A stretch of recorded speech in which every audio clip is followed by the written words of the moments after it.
3가 247번지 건물이고요. 어, 네, 지금부터는 이제 날짜랑 달력이 좀 나와요.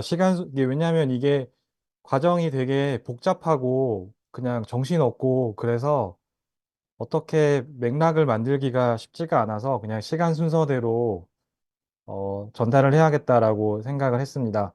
그러니까 제가 일요일마다 임장을 가고 하는데 4월 2일 날 벚꽃이 되게 많이 한창이던 때 이제 관악 동작 프리미엄 임장에 갔는데 이때 이제 멘토님이 제안을 해주셨어요. 그래서 이때 여기 보이죠? 여기 저고요. 병아리 청년님이고 네 부임님과 부인님의 어머니가 함께 있었습니다. 그때 이제 바로 제안을 해주셨는데 딱 얘기하니까 이제 저는 그때부터는 이제 여기 관악구 동작구는 관심 별로 없고 이거 막 계속 생각하고 찾아보고 이랬는데 일단 그냥 쉽게 생각해 볼 수 있는 게 이제 네이버 지도를 보면 이렇게 돼 있는데 성신여대가 이렇게 있고 바로 옆에 성신여대대학교 모두의 거리라고 오거리가 있어요. 근데 여기에 있는 코너 자리에 있는 건물이었고 대략 이제 여기가 뭐 지금 결국에 보니까 여기 성신여대 학생들만 이용하는 곳은 아니고 주변 젊은 친구들이 뭐 꼭 대학생이 아닌 경우도 있잖아요. 그런 젊은 친구들이 여기 와서 뭐 밥도 먹고 술도 먹고 하는 그런 미니 어떤 상권인데 여기에 이제 학생들은 이렇게 왔다 갔다 하겠구나. 뭐 여기서 이렇게 골목으로 들어가서 뭐 이런 파스타나 뭐 이런 걸 먹고 하겠구나라는데 그때 이제 여기가 되게 어, 잘 보이는 데구나라는 생각을 했고 이렇게 X자로 지도상에도 이렇게 횡단보도가 있잖아요. 보통 이런 데는 사람들이 많이 이용을 하니까 이렇게 만들어 놓은 거라서 이런 것도 이제 좀 좋았습니다, 보기에. 확대를 해보면 이렇게 생겼어요. 그래서 일로 가면 지하철역이고 정문에서 나오면은 바로 보이는 또는 지하철에서 오다 보면은 이렇게 다 보일 텐데 보이는 건물 중에 하나였습니다.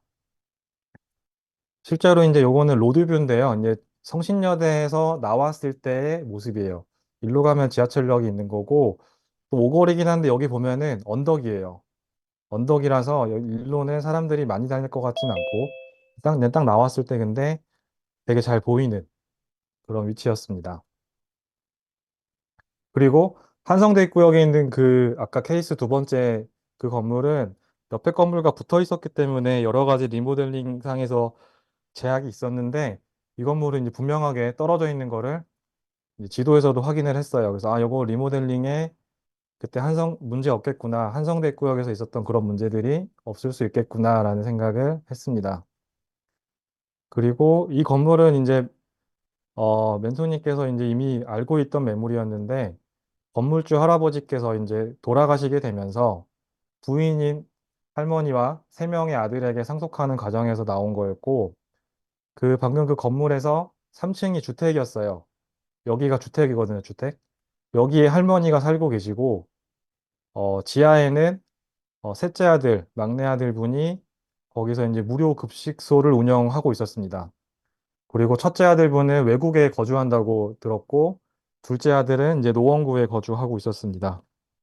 그래서 이 셋째 아들이 이 문제가 있는 그런 분이어서 매물로 나왔을 때, 아, 그렇구나 했던 거고요. 그래서 그동안 뭐 이런저런 걸 해왔던 대로 이제 뭐 분석을 시작해 보는 건데, 이제 되게 당연한 것부터 시작을 했어요, 생각을. 그냥 땅 위에 건물이 있고 그걸 소유하고 있는 사람이 있으니까 소유 관계에 대한 거는 등기부 등본을 떼봐야 되고 건물에 대한 거는 건축물 내장을 떼봐야겠구나. 그리고 그 과정에서 건축물 현황 들어간 것도 알게 됐습니다. 이따가 설명을 드릴게요. 그 다음에 토지는 토지 이용 계획, 토지 이음에 가서 토지 이용 계획을 봐야겠구나 이렇게 생각을 했고요. 등기부 등본부터 떼봤습니다. 그래서 이거는 다들 아시겠지만 인터넷 등기소 가서 떼면 되고요. 이때 이제 토지분이 있고 건물분이 있는데 700원, 700원이죠. 그죠? 두 개 다 떼보면 좋긴 한데 토지가 핵심이기 때문에 보통은 토지만 떼보는 경우도 많습니다. 그래서 상속으로 인해서 소유권 이전이 이제 됐어야 됐는데 아직도 이게 안병이라는 게 그 할아버지거든요. 90대 할아버지인데 아직 이분 소유로 되어 있었고 단독 소유죠. 그리고 주민번호가 없어요.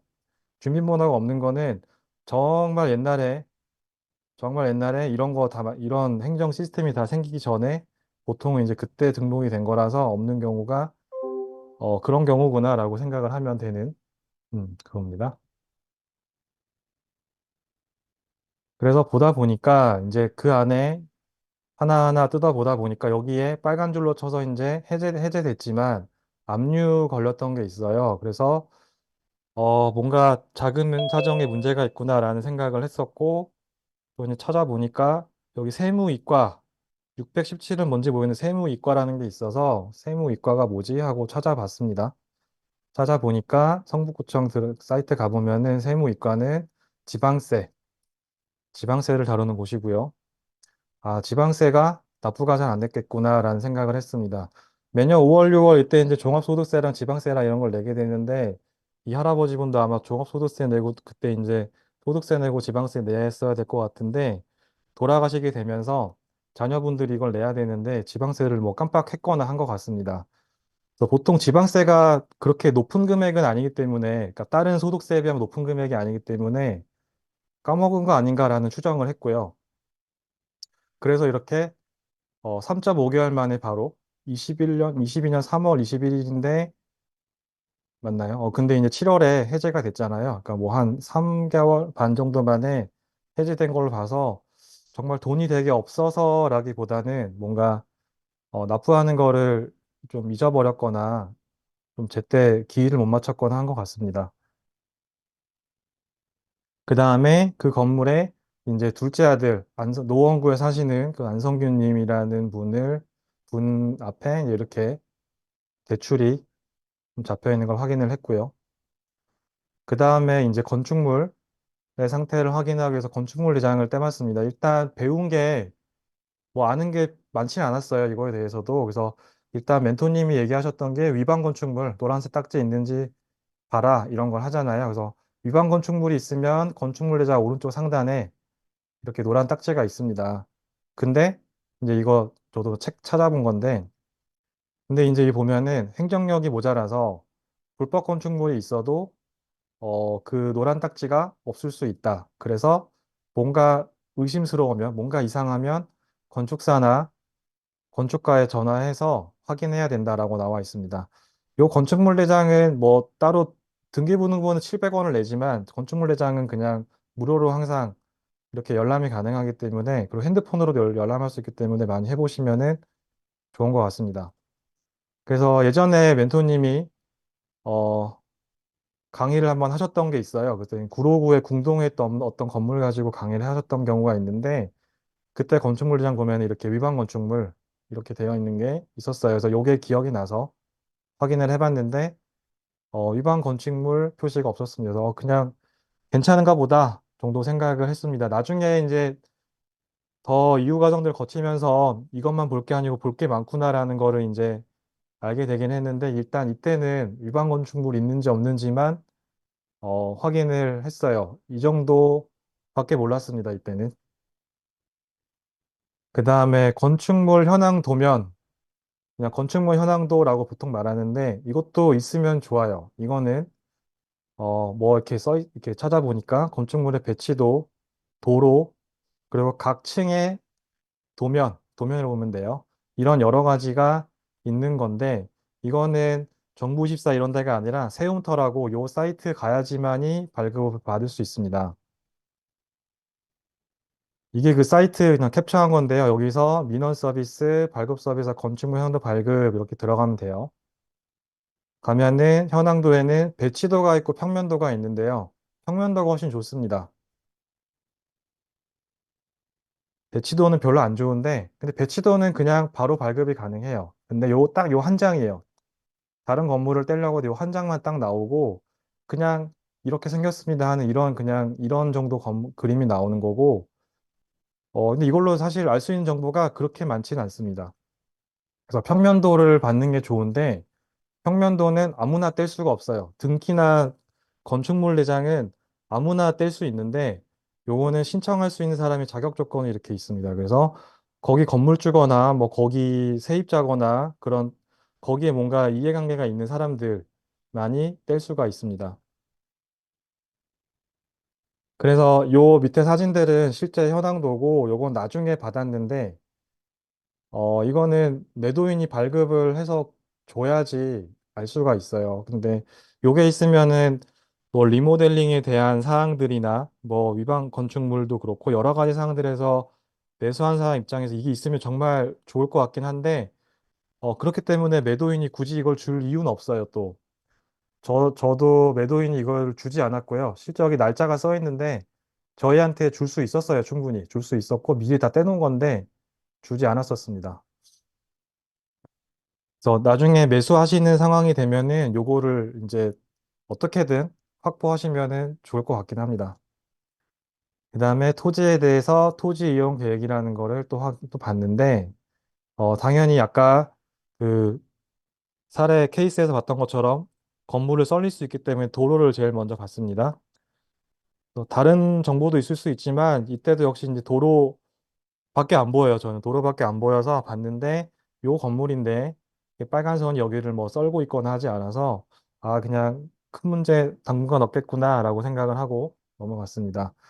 그래서 4월 2일 날, 1월 날 요걸 알게 됐는데 제가 월요일 날은 밤 9시까지 진료가 있습니다. 그래서 그날 환자를 좀 많이 보는 날이라 이날은 좀 정신이 없었고 화요일 날 오전에 진료를 비우고 바로 현장에 갔습니다. 그래서 가서 1층에 원부동산이라고 있는데 여기 가서 얘기를 했었어요. 어,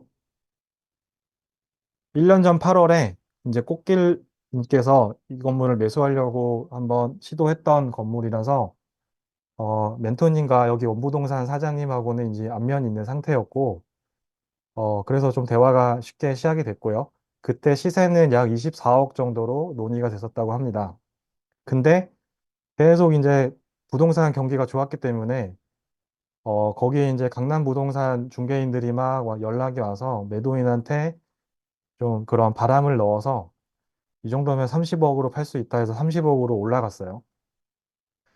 그런 상태에서 대부분의 이제 매수 의향자들이 좀 많이 떨어져 나간 걸로 이제 제가 전달받았었고, 근데 저희가 원부동산에 방문해서 얘기를 나눠봤는데, 이 원부당선 분도 뭐 자기 혼자서 중개하는 게 아니기 때문에 이제 매수 의향자가 한 명 정도는 있는 걸로 추정이 되는데 자기도 잘 모르겠다라는 얘기를 했었습니다. 그래서 건물주가 뭐 다른 부동산이랑 그러니까 멘토님도 아니고 원부동산도 아닌 다른 부동산과 또 다른 매수 의향자랑 뭐 얘기를 하다가 그냥 계약이 돼버리면 그냥 저한테는 기회가 안 오는 건데 어 어찌 되는지에 대해서 뭐 아무도 정확히 알 수는 없고 정확히는 모르고 그냥 뭐가 되고 있는 건 있는 것 같다 이 정도만 답변을 들었고 그냥 제가 할 수 있는 거는 그냥 나한테 기회가 온다면 요거를 할 거냐 말 거냐 이런 생각을 이제 해볼 수 있는 정도였는데 제가 딱 봤을 때는 투자 가치가 있다는 판단을 하긴 했습니다. 그래서 오는 길에 어, 답심리에 가서 이거 먹었고요. 이때 이제 연예님하고 같이 먹었던 기억이 납니다. 네. 그리고 이날 이제 뭐 밥도 먹고 돌아오는 길에 그러니까 이날 오후에는 다시 진료를 했거든요. 그래서 돌아오면서 이제 머릿속으로 나 이거 이제 대충 24억이라는데 돈은 어떻게 하지? 뭐 이런 생각을 시작을 했어요. 그래서 은행에 문의를 해봤는데 전화로 물어봤고요. 이제 이게 그때 다른 분들도 전화를 했을 때 이제 뭔가 충실하게 은행에 답변 안 해주는 경우도 있었어요. 다른 분들 같은 경우도. 근데 그게 이제 그냥 거래가 한 게 없으면 좀 그렇게 되는 경우가 있는 것 같고, 저 같은 경우는 병원 운영하고 개원하고 하면서 이제 뭐 대출을 받은 게 꽤 많이 있기 때문에 저는 매달 이자로 많이 내고 있기 때문에 좀 더 답변을 잘 해준 것 같아요. 그래서 아무튼 은행에 문의를 해보니까 이미 개인 명의로는 대출이 많이 있어서 요새 DSR 규제가 워낙 심해져 있는 상태이기 때문에 추가로 대출이 나올 수 있는 건 굉장히 적다라는 답변을 들었고요. 근데 법인으로 대출하면은 15억 정도 가능할 것 같다. 물론 이게 다 예상이죠. 그죠? 정확한 건 아니고 그렇게 예상된다는 답변을 들었습니다. 그래서 개인으로 사는 것도 장단점이 있고 법인으로 사는 것도 장단점이 다 있는데 일단은 대출이 일단 나와야 되니까 법인을 해야겠다라는 생각을 했고 그다음 법인의 단점도 물론 있어요. 근데 이제 그걸 장점을 최대한 살려보자라는 생각으로 법인 설립해서 매수하기로 결정을 했습니다. 요 절세 증여는 나중에 또 설명을 드릴게요. 그리고 매입할 때 들어가는 돈 중에 또 세금이 생각보다 이제 큽니다. 매가가 크기 때문에 세금도 큰데 대충 상가는 4.6% 계산하면은 이 정도 나오겠구나 생각을 했는데 3층은 주택이기 때문에 그리고 지금 현재 법인이 주택을 사는 것에 대해서는 중과를 매기고 있어서 4.6%보다는 되게 높다는 정도를 알고 있어서 이제 알아봤습니다. 어, 멘토님이 다 알려주신 거긴 한데요. 그러니까 2022년 10월 21일 이전에는 그 이전의 룰을 이제 지금 저 건물에 대입을 해보면 지하랑 1층, 2층은 상가인데 3층이 주택인 경우에 그 3층에 그 주인이 거주하고 있는데 그냥 그게 그냥 이분들은 1주택이라고 가정을 해볼게요. 그래서 계약을 체결하면서 계약금을 넣고 하면서 잔금 지급 전에 주택을 상가로 용도 변경한다라는 문구를 넣으면 잔금 때까지 보통 뭐 3개월이든 6개월이든 시간이 있잖아요. 그 사이에 바꿔주면 되는 거예요. 그러면은 매도인은 1세대 1주택 비과세 요건을 충족하게 돼서 이 주택 부분에 대해서 양도세를 내지 않게 되고요. 매수하는 사람은 어, 취득세를 낼 때 주택이 아닌 상가를 취득하는 게 돼서 중과를 맞지 않고 4.6%만 나오게 됩니다. 그래서 이게 되게 좋았는데 이런 게 성수동이나 이런 데서 워낙 많이 이런 일이 벌어지다 보니까 나라에서 바꾼 게 22년 10월 21일에는 이게 안 되게 해놓은 거예요. 그래서 1세대 1주택 비과세, 뭐 장기보유 특별공제, 뭐 이런 다주택자 중과세 이런 여러 몇몇 것들에 대해서 기준이 매매 계약일이었는데 그거를 잔금일로 변경이 됩니다. 그래서 이 매도인 입장에서 생각을 해보면은 중간에 근생으로 바꿔줄 이유가 없어진 거예요. 오히려 이걸 안 바꿔줘야지 이 잔금 지급 전에 주택을 그 상가로 용도 변경한다는 특약을 오히려 넣으면 본인들이 비과세를 못 받기 때문에 불리해집니다. 그래서 하면 안 되는 게 되고 저 같은 매수인 입장에서는 취득세가 늘어나는 거죠. 그죠? 3주택 이상 개인이거나 법인이라면 13.2%를 내게 됩니다. 그래서 요거를 내야 되는 거구나, 피할 수 없구나라고 생각을 하게 됐습니다. 개인으로 사면은 이건 면할 수 있지 않냐 할 수도 있는데 개인으로 사면은 저는 아까 대출이 안 나왔고 또 그 다음에 제가 2주택자이기 때문에 어차피 3주택자로 걸립니다. 그래서 법인을 해야겠구나라고 생각을 하게 됐습니다. 그래서 3층만 그러긴 하지만 취득세가 이렇게 늘어났을 때 대략 얼마나 늘어나나 대략 계산을 해보니까 그게 한 3,600만 원 정도를 나라에다 더 내야 되더라고요. 정말 큰 돈을 그냥 나라가 가져가니까 좀 속도 상하고 한데 아무튼 그렇구나라고 이제 알게 됐고요. 이거 뭐 제가 바꿀 수 있는 거 아니니까 그렇구나라고 그냥 생각하고 넘어갔고요. 그 다음에 이제 4월 13일 날 보면은 매도인은 여전히 호가를 30억으로 올려놓은 상태였습니다. 이거는 밑에는 네이버 부동산 이거 캡처한 거죠, 그죠? 근데 나중에 한 사실인데 3층에 살고 있는 90세 할머니에 따르면 이분들은 60년 전에 60년대에 거기 30만 원 주고 샀대요, 땅을. 그래서 지금 30억에 팔려는 거죠. 그러니까 만 배 정도,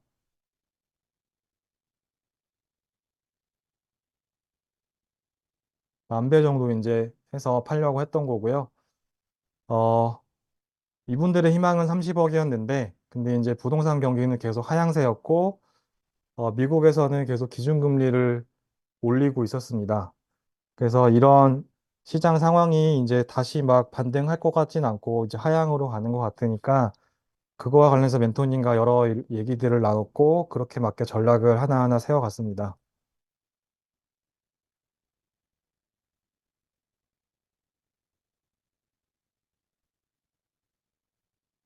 북고님께서 질문해 주셨는데, 이거 슬라이드에는 준비가 안 됐고 찾아봐야 될 것 같아요. 한번 찾아보겠습니다, 제가.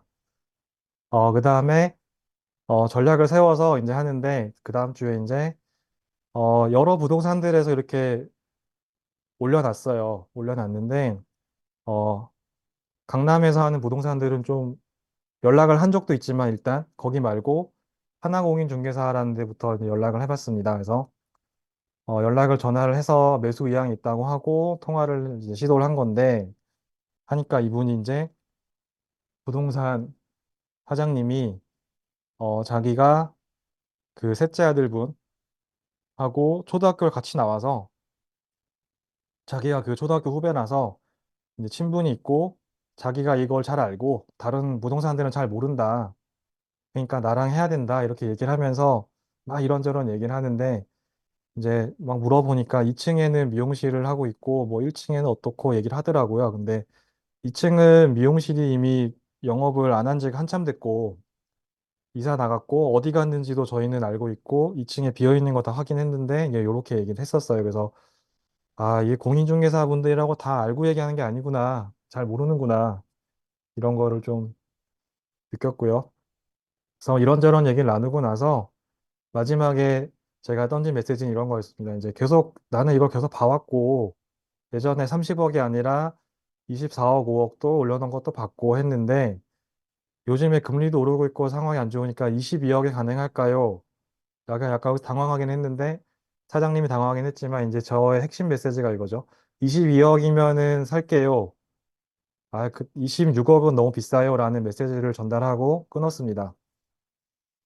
그 다음에 소망부동산이라는 곳에 또 광고가 이렇게 26억이라고 올라와 있어서 전화를 했어요. 근데 전화를 했는데 전화를 하자마자 제 목소리 듣고 제가 건물을 이제 살려고 생각을 한다 했더니 이제 약간 거짓말하지 말라는 식으로 목소리도 어린 게 무슨 진짜 목소리가 너무 어리다고 그 말을 되게 반복해서 많이 말했거든요. 목소리가 젊은데 무슨 건물을 사냐고 하면서 막 제가 막 물어보면은 그게 왜 궁금하냐 그러고 그래서 그러다가 끊었어요 그냥. 그래서 끊었는데 그러면서 이제 멘토님하고 얘기도 하고 하다 알게 됐는데 이맘때쯤에 뭐 그 강남 부동산에서 알바생들을 풀어서 그때 빌사남이었나 그랬던 것 같은데 알바를 많이 풀어서 이런 부동산들에 전화해서 실제 어떤 매도자들이 원하는 실제 금액이나 이런 조건들에서 파악을 하고 그걸 바탕으로 자기들이 이제 매칭을 시켜서 가로채가는 중개를 가로채가는 일이 좀 많이 있었대요. 그래서 이분도 그런 거에 뭐 당했던 적이 있는 건지 어떤지 모르겠는데 그렇게 좀 많이 경계를 했던 것 같아요. 경계를 하면서 이제 저한테 당신이 진짜 매수 의향이 있으면 사무실로 오라고 하면서 광고를 내렸는데 당연히 방문을 안 했습니다. 저는 그래서 또 참 되게 어이가 없었는데 뭐 하여튼 여긴 이렇게 됐고 아 그냥 이걸 통해서 알게 된 거는 이제 아 매도자는 26억 정도를 원하는구나 라는 거를 알게 되었습니다. 그 다음에 이제 등기가 등기를 물론 미리 다 떼봤었는데 어 변동이 있을 수 있는데 이거를 아무도 알려주진 않아요. 뭐 등기가 변동됐다고 해서 부동산이나 매도인이 저한테 친절하게 알려주진 않아요. 그래서 한 번씩 한 번씩 열어봐야 되는데 4월 25일에 알았어요. 그러니까 이 여기에 서류에 써 있는 거는 4월 5일에 됐다고 써 있는데 4월 5일이 제가 처음으로 거기 방문한 게 4월 4일이었는데 그 이후에도 이제 굳이 또 떼보진 않고 있다가 이제 이때 떼본 건데 알고 보니 하루 다음 날 이렇게 상속 등기가 완료가 되어 있더라고요. 근데 보면은 네 사람이 엄마랑 아들 셋이 네 사람이 받았는데 그냥 4분의 1씩 하면 되는데 뭐 만분의 뭐 이렇게 2517 이런 식으로 돼 있어요. 그래서 보면은 이 안덕균이란 분이 셋째 아들 막내분인데 이분만 지분이 조금 적습니다. 그래서 뭔가 자금난이 있거나 하여튼 뭔가 이분이 지분이 적어야 되는 뭔가 그런 가족사가 있구나. 이런 뭔가 이상하다라는 느낌을 좀 받았습니다.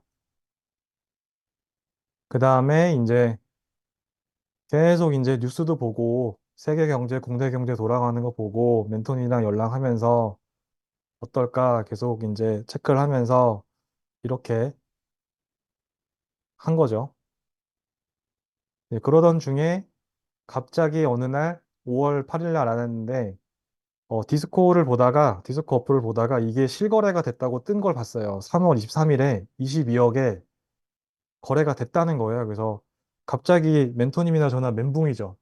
와, 이거 뭐야, 갑자기 이거 그러면은 이미 3월에 다 계약이 됐는데 원부동산도 몰랐고 멘토님도 몰랐고 저도 몰랐고 그냥 이미 저기서 매도자랑 또 다른 매수자는 또 다른 그 중개사랑 이미 다 거래하고 있는데 우리끼리 그냥 헛질한 건가 싶어서 이제 되게 헉했는데 이제 이게 이제 진짜 이게 구원의 손길이 있어서 여기서 다 말할 수는 없지만 이게 이제 매도 거래가 된 게 아니라 상속 과정에서 어플에 저렇게 반영이 된 걸로 이제 알게 되었습니다. 그래서 조금 안심을 하게 되었고요. 그 위기 뒤의 기회라고 이제 그 다음에 매도인의 스탠스에 약간 변화가 생겼어요. 바로 한 일주일 정도 후인데 이렇게 멘토님이 이렇게 전화를 하시면 녹음을 다 하시고 또 들려주십니다. 이렇게 해서 22억으로 아까 제가 보여드린 부동산 말고도 여기저기다가 이제 26억, 24억, 26억 뭐 다 비싸다. 22억 안 되냐. 이런 식으로 찔러놓은 것들이 많이 있었는데 그게 이제 흘러 흘러 매도인한테 좀 들어간 것 같아요. 그래서 어, 이렇게 뭔가 좀 낮춰야겠구나라는 생각을 이제 매도인이 하기 시작했어요. 그러니까 그전에는 강남 부동산의 입김으로 뭔가 이제 매수하려는 사람은 많고, 그러니까 30억에 충분히, 그러니까 매수인들도 경쟁시키고 누구한테든 팔면 되니까 할 수 있다고 생각했는데 점점 매수인들이 없어지고 있다는 걸 좀 느낀 것 같아요. 그래서 6월 5일 되니까 이제 뭔가 매도인이 점점 급해져서 23.5억에 팔겠다고 이런 식으로 26억에서 많이 내려왔죠. 그죠? 요렇게 연락이 오고요. 그래서 이제 점점, 이거 잘하면 진짜 매수할 수도 있겠다라는 생각이 좀 들면서 뭐 법인 설립하고 은행 대출하는 것도 세부 사항들을 이렇게 체크를 하면서 준비를 시작했습니다. 좀 이런 법인을 설립하고 뭐 하고 하는 게 세무사, 법무사, 은행 뭐 이렇게 연락을 하면서 하는 순서가 다 뒤죽박죽이에요. 그래서 되게 좀 정리를 잘 하면서 해야 되는데 그때그때 다 다른 거라서 뭐 제가 한 게 꼭 이게 뭔가 일반화해서 딱 법칙처럼 말을 할 수는 없고, 좀 이렇게 좀 복잡한데 정리를 잘 하셔야 될 것 같습니다. 그래서 이제 이때쯤 되니까, 6월부터 되니까 이제 저희가 봐도 다른 매수인이 저희가 봐도 없는 것 같고, 매도인도 저 말고는 매수인이 없는 것 같다고 생각을 했어요. 그래서 이제 저희는 더 낮추려고, 23억으로 낮추려고 했는데, 매도인이 이제 이 통화 내용은 뭐냐면, 근데 당신 말고도 매수 의향자가 있다라는 식으로 매수 의향자가 또 있습니다라고 딱 명시적으로 얘기한 건 아닌데 그런 게 있다는 뉘앙스로 상당히 얘기하면서 튕기는 거죠. 그죠? 그렇게 하는데 뭐 저희는 저희한테 안 팔면 또 날아가는 거니까 이제 뭔가 저희도 이거 뭐 매수 의향자 또 있을 수 있겠구나라는 생각을 하고 좀 긴장을 했던 것 같아요. 근데 그러다가 어 23억으로 얘기를 계속 이제 하고 있는 건데 원부동산에서는 그 건물 1층에 있는 원부동산에서는 저희가 계속 이제 그 매입가를 낮추려고 하니까 그 셋째 아들분이 이제 호랑말코기 때문에 그분이 여기저기 맨날 다니면서 떠벌리고 다녀서 자꾸 내리다가 누가 갑자기 치고 들어와서 뭐 1,000만 원이든 5천만 원이든 더 주고 계약해버리면 어쩔 거냐 이런 식으로 좀 불안함을 내비치더라고요.